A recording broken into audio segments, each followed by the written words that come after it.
Wall hanging এই ক্রাফটগুলার video আমি অনেকবার দেখেছি, অনেক আপুরাই করেছেন, মানে অনেক পেজেই আমি দেখেছি। তো এগুলা দেখার পরে আমার খুবই ভালো লাগছে। এটা দেখতে দেখতে আমারও নিজেরই ইচ্ছা লাগলো যে দেখি আমিও একটা তৈরি করতে পারি কিনা। যাই হোক, চিন্তা ভাবনা থেকে আমি এটা বানাতে বসেছি। আসলে আমার ঘরে এইগুলা ছিল ছিল বিধায় আমি করতে বসেছি। আর এটা করার জন্য মানে কোনো রকমই আমি কোনো কিছু কিনে নিয়ে আসিনি। আমি আমার যে একটা পুটলি ব্যাগগুলা বানাই, পুটলি ব্যাগের জন্য আমি এই দড়িগুলা কিনে নিয়ে আসছিলাম। তো যাই হোক, সেই দড়িগুলা দিয়ে আমি চিন্তা করে আমি এই ওয়াল হ্যাঙ্গিং এই ক্রাফটগুলো আমি করতে বসেছি।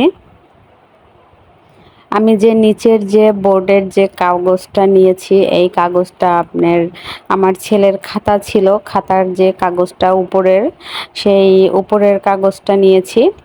আর এটা তো হচ্ছে ব্যাগ বানানোর জন্য আমি এই দড়িটা কিনেছিলাম। তো এই দড়িটা আমি আঠা দিয়ে লাগিয়ে নিয়েছি, আঠাটাও বাসায় ছিল।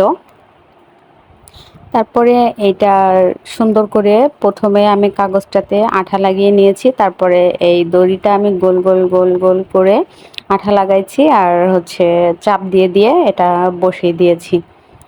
যাই হোক, লাস্ট পর্যায়ে ওটা কেটে দিলাম। এখন এটা তো ঝোলানোর জন্য একটা দড়ি লাগবে, তো এইটা গোলের পিছনে আমি সুন্দর একটি ঝোলানোর জন্য দড়িটা আঠা দিয়ে লাগিয়ে দিলাম।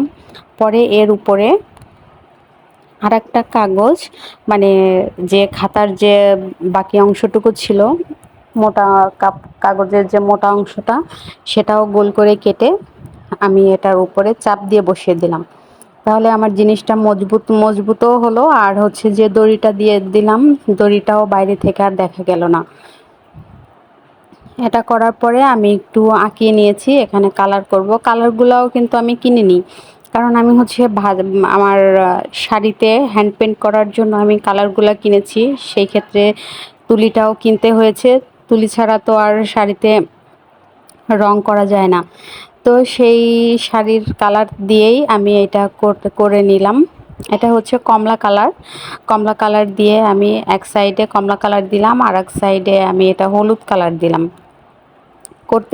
এটা করতে আমার অনেক রং খরচ হয়েছে, কারণ এই যে দড়িটার মধ্যে শুধু রংটা বসে যাচ্ছিল, যার জন্য বারবার আমাকে রং করে করে ব্রাশ করে করে রংটা বারবার বসিয়ে দিতে হয়েছে। একদম নিখুঁতভাবে আমি রঙগুলো বসিয়েছি। আর যে কমলা কালারটা একটু সাদা দেখা যাচ্ছে, পরে আমি ওটাতে যে সাদা সাদা দেখাচ্ছে, মাঝে আবার আমি একটু লাল রং দিয়ে দিয়েছি। যাই হোক, লাল আর কমলা কালারের কম্বিনেশনে ওটা দেখতে অনেকটা সুন্দর হয়েছে। তারপরে এই যে ভিতরে যে আমি পাতাটা দিয়েছি সবুজ কালার দিয়ে, এইটার ভিডিও করতে যে আমার আর মনে নাই, তাই আর এটা আপনাদেরকে দেখাতে পারলাম না।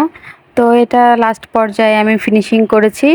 এটা করতে করতে পরে আরও একটি আইডিয়া মাথায় আসলো, আমার ঘরে কিছু বোতল ছিল, তো আমি এগুলাতেও পেন্টিং করেছি।